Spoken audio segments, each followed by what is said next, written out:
कहानी की शुरुआत में हमें 100 साल पहले की कहानी बताई जाती है, जहाँ पर इस दुनिया में जायंट मॉन्स्टर की तरह दिखने वाले टाइटन ने हमला कर दिया था और वो इतने ज्यादा पावरफुल थे कि जिन्हें मार पाना भी किसी के बस में नहीं था, जिसकी वजह से इंसानों ने उनसे बचने के लिए खुद को ही 3 तरह की बनी हुई दीवारों में बंद कर दिया और वो उसी के अंदर ही लाइफ गुजारते थे। जिसके बाद हमें भी उन्हीं दीवारों के अंदर मौजूद लोग दिखने को मिलते हैं जो वहीं पर पैदा होने की वजह से बस टाइटन का नाम ही भूल चुके थे, जिन दीवारों कहने पर बस एक कहानी बनकर रह चुकी थी, जिसकी वजह से लोग टाइटन से बिना डरे अपनी लाइफ अच्छे तरीके से गुजार रहे थे। और उन्हीं के बीच ही हम वहीं पर जॉनी नाम के एक लड़के को बड़ी तेजी के साथ भागता हुआ देखते हैं, जो रास्ते में एक बच्चे का टूटा हुआ खिलौना सेट करने के लिए लेते ही एक आदमी के साथ भी टकरा जाता है, लेकिन वो उसके बारे में बिल्कुल भी नहीं जानता था कि वो कौन है, जिसके लिए अपनी मिकासा नाम के एक दोस्त को साथ लेते ही शहर से दूर पहुंच जाता है, जहाँ पर अब हमें अपनी कहानी का मेन हीरो एरन भी देखने को मिलता है, जो कि तीनों एक दूसरे के बहुत ही अच्छे फ्रेंड थे और ऊपर से किमासा एरन को पसंद भी करते थे, जिसका मिशन सिर्फ और सिर्फ इन दीवारों से बाहर निकलना था, जो इसी बात को अपने दोस्तों के साथ शेयर करते ही यहाँ से चलने का कहता है ताकि वो इस जगह से बाहर की लाइफ भी देख सकें, जो उसे बस एक जन्नत समझ रहे थे, लेकिन ऐसा था बिल्कुल भी नहीं। और वो इस बात के सबूत के लिए थे भी 100 साल पुराने एक मिसाइल के साथ, जिससे टाइटन को मारा गया था, लेकिन कुछ खराबी होने की वजह से वो नहीं चल सका। जिसके बाद हमें भी तीसरी दीवार देखने को मिलती है, जहाँ पर सिपाही अब तक भी टाइटन पर नजर रखे हुए थे कि शायद वो हम पर हमला न कर दें, जिन सभी से डर कर अभी दोस्त भी छुपते छुपते आखिरकार उसी के करीब पहुंच जाते हैं, जो इंतहाई खतरनाक होने के साथ साथ बहुत ज्यादा डरावनी भी थी। उसका साइज भी टाइटन से बहुत बड़ा था, जिसके पास जाने के लिए जॉनी और किमासा इस बार भी एरन को मना करते हैं, लेकिन वो भी रुकने का नाम नहीं ले रहा था, जिन्हें अब आगे जाने पर उसी वक्त ही आर्मी वाले पकड़ भी लेते हैं, क्योंकि इस जगह पर आना भी अलाउ नहीं था, जिन्हें अब उसी टाइम पर ही एरन का एक फैमिली मेंबर देखने को मिलता है, जो इन सभी ऑफिसर का सीनियर था, और इसी के साथ इन साथियों की भी जान वहीं पर बच जाती है, जो एरन की हालत को देखते ही उन्हें अपने साथ जाने वाली एक टीम के बारे में बताने लगता है, जो टाइटन को देखने के लिए खाली रात ही दीवार से बाहर जाने वाले थे। योनी के साथ अब एरन को भी चलने का कहता है ताकि वो टाइटन को देख सके,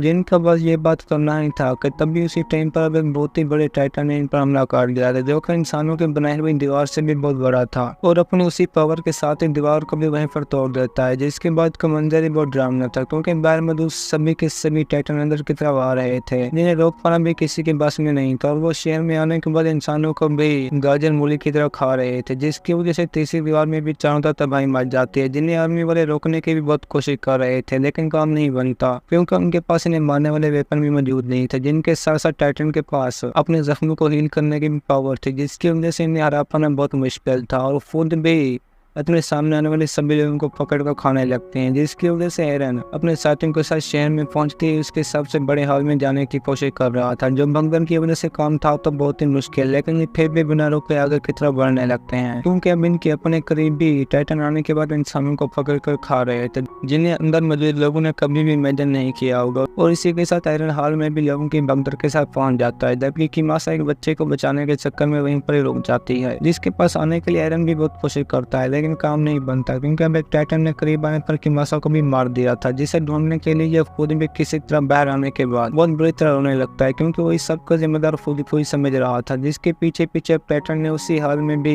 मौजूद सभी लोगों को मार दिया था, जैसे वो सदियों से भूखे रहे हैं, और एरन खुद भी अपने होश में नहीं था। जिसके बाद हमें एक साल आगे की कहानी देखने को मिलती है, जहाँ पर आर्मी ऑफिसर कोबाल सभी ऑफिसर को दीवार के तीसरी साइड के बारे में बता रहा था, जिनका मिशन ही बस इन टाइटन को मारना था, वरना वो भूख से मारे जाएंगे, क्योंकि इन सभी लोगों की खेती बाड़ी का इन्हिसार भी तीसरी दीवार के अंदर था, जिसमें फार्मिंग न होने पर अब लोग भी भूख से मरना शुरू कर देंगे, जिसकी वजह से वो इन्हें एक लड़की के साथ भी मिलवाता है, जिसने टाइटन से लड़ने के लिए खुद एक उड़ने वाली मशीन बनाई, और वो ये भी जानते थे कि हम इन टाइटन को सिर्फ और सिर्फ नेक पर वार करते ही मार सकेंगे, अदरवाइज उन्हें रोक पाना किसी के बस में भी नहीं, जिनके इस टीम में एरन और उसका दोस्त भी शामिल था, जो टाइटन को मारने से किमासा का बदला ले सकेंगे, और वो किसी भी हाल में उन्हें मारना भी चाहते थे, जो इस बारे में वहीं पर एक आदमी को भी बता देते हैं, लेकिन काम नहीं बनता, क्योंकि बाद तो टाइटन के सामने जाकर ही मालूम होगा, और ये दोनों भी इसी के साथ कुछ और टीम मेंबर से भी मिलते हैं, जो बस इनके बारे में कुछ भी नहीं जानते थे, क्योंकि कोबाल ने अब उनसे लड़ने के लिए यंग लड़के और लड़कियों का ही इंतखाब किया ताकि वो हार न माने, जिनमें से एक बहुत ही प्यारा कपल भी था, जो जरा भी नहीं जानते थे कि हम किस खतरे के तरफ बढ़ रहे हैं। और आखिर में वो टाइम भी आ ही जाता है, जहाँ पर ये सभी टीम मेंबर अपनी गाड़ी में बम ब्लास्ट का सामान रखते ही दीवार से बाहर पहुंच जाते हैं, जिनका मिशन अंदर मौजूद टाइटन को मारने के साथ साथ टूटी हुई दीवार का रास्ता भी भी बंद करना था ताकि दोबारा कोई टाइटन अंदर ना आ सके, और वो इसे करने में एक्साइटेड भी बहुत ज्यादा थे, जिनकी वजह से कुछ टाइम पे फासले पड़ जाते हैं, अपनी गाड़ी रोकते ही वहीं पर आगे की तरफ बढ़ने लगते हैं। लेकिन इस बार इन्हें बहुत ज्यादा डर लगने लगता है, जिनमें सब एक लड़की को वहीं पर किसी बच्चे के रोने की आवाज भी सुनाई देती है, जिस वजह से थोड़ी तो बहुत ही हैरान, लेकिन देखने पर इन्हें मालूम होता है कि वो बच्चा किसी इंसान का नहीं बल्कि टाइटन का ही है, जिसने अब इनको अपने सामने देखते ही बहुत जोर से रोना शुरू कर दिया था। ये बात इन सभी के लिए भी एक नई प्रॉब्लम थी, जिसकी आवाज सुनकर वहाँ पर मौजूद सभी के सभी टाइटन एक साथ इन पर हमला कर देते हैं, जिनसे लड़ना भी किसी के बस में नहीं था, जो बस इसी वजह से ही भागने लगते हैं। लेकिन इस सब की वजह से इनका अपना चीफ कोबाल भी सभी मिजाइल को अपने साथ लेकर वहाँ से चला जाता है ताकि वो इन्हें तबाह न कर दें, क्योंकि दीवार को बंद करने के लिए इनके पास भी मिसाइल के सिवा कुछ नहीं था। और इसी के साथ अब हम भी वहीं पर शिकीमा नाम के एक आदमी को देखते हैं, जो इन टाइटन को मारने में बहुत ही माहिर था, जिसने अपनी लाइफ में भी 50 से ज्यादा टाइटन मारे हुए थे। और वो इस बार भी लोगों को मरता हुआ देखने के बाद अपनी उड़ने वाली मशीन के साथ टाइटन को मारने लगता है, जो बस उसी के एक ही वार के साथ मारे जा रहे थे। लेकिन अब हमें भी शिकीमा के साथ एक और लड़की देखने को मिलती है, जो कोई और नहीं बल्कि एरन की दोस्त मिकासा ही थी, जिसे देखकर जॉनी और वो खुद भी बहुत ज्यादा हैरान हो जाते हैं, क्योंकि ये दोनों उसे मरा हुआ समझ रहे थे, जो टाइटन के साथ लड़ने में ट्रेन हो चुकी थी। जहाँ पर अब लड़ाई खत्म होता ही कोबाल भी शिकीमा को अपने एक सीक्रेट रास्ते के पास ले जाता है, जहाँ पर उसने सभी बम छुपा कर रखे थे ताकि वो डिस्ट्रॉय ना हो, और वो सभी उन्हें बस गाड़ियों के पास ले ही जा रहे थे कि तभी एरन की एक आदमी के साथ फाइट हो जाती है, जो मिकासा का नाम लेकर उसे बहुत ही तंग करता था। लेकिन मिकासा के सामने आने पर वो उसे जानने से भी इनकार कर देती है। लेकिन शिकीमा एरन का नाम सुनते ही उसे अपने साथ एक अलग जगह पर ले जाता है, जहाँ पर उसने एरन को भी अब टाइटन के साथ लड़ने की हर चीज बता दी थी कि वो उन्हें किस तरह मार सकते हैं। जबकि दूसरी तरफ वो मिकासा को भी एरन के सामने अपनी गर्लफ्रेंड शो कर रहा था, जिससे बर्दाश्त कर पाना उसके लिए तो बहुत ही मुश्किल था, क्योंकि ये दोनों पहले से एक दूसरे को पसंद करते थे, जिसकी वजह से वो मिकासा के पास जाकर उससे बात करने की बहुत कोशिश करता है, लेकिन काम नहीं बनता, क्योंकि वो उसकी एक भी नहीं सुनती, जिसके दिल में आज भी एरन के उस बच्चे को न बचाने का गुस्सा था, जिसे शिकीमा ने आते ही बचा लिया, और ऊपर से उसने मिकासा को भी जख्मी हालत में सेट करके अपने जैसा एक फाइटर बना दिया, जिसकी वजह से वो उसी टाइम पर ही शिकीमा का खाया हुआ एप्पल खाने के साथ साथ एरन को जेलस भी करने लगती है, जो बात इसके लिए बर्दाश्त कर पाना बहुत ही मुश्किल थी, जिसकी वजह से बाहर निकलते ही जोर जोर से चीखने लगता है। लेकिन एक लड़की वहीं पर आता ही एरन को अपने साथ ले जाते है, क्योंकि उसका अपना दिल भी एरन पर आ चुका था, और वो तो उसे अपने बच्चे का बाप भी बनाने का कहती है, जिसे सुनकर उस पे तो होश ही उड़ जाते हैं। लेकिन खतरा अब भी टला नहीं था, जिन सभी के ऊपर अब उसी वक्त ही टाइटन ने हमला कर दिया था, और वो एरन के पास वो लड़की को भी पकड़ने के बाद वहीं पर खा जाता है, जिसके बाद बस हर तरफ तबाही मच जाती है, और वो गाड़ी में मिसाइल डालते ही बड़ी तेजी के साथ इस काम को कर रहे थे। लेकिन उसी वक्त अब एक और नया मसला पैदा हो जाता है, जिनकी बम वाली गाड़ी उन्हीं की टीम में से एक लड़की साथ लेते ही टाइटन की तरफ बढ़ने लगती है, जिनसे वो अपने हस्बैंड को मारने का बदला लेना चाहते थे, और इसी वजह से गाड़ी में आग भी लगा देती है, जिसके बाद का सीन आप लोग भी जानते हैं, जिसके टाइटन के पास जाने के बाद ब्लास्ट करने का भी कोई फायदा नहीं होता, क्योंकि इतने जोरदार ब्लास्ट से भी टाइटन को कुछ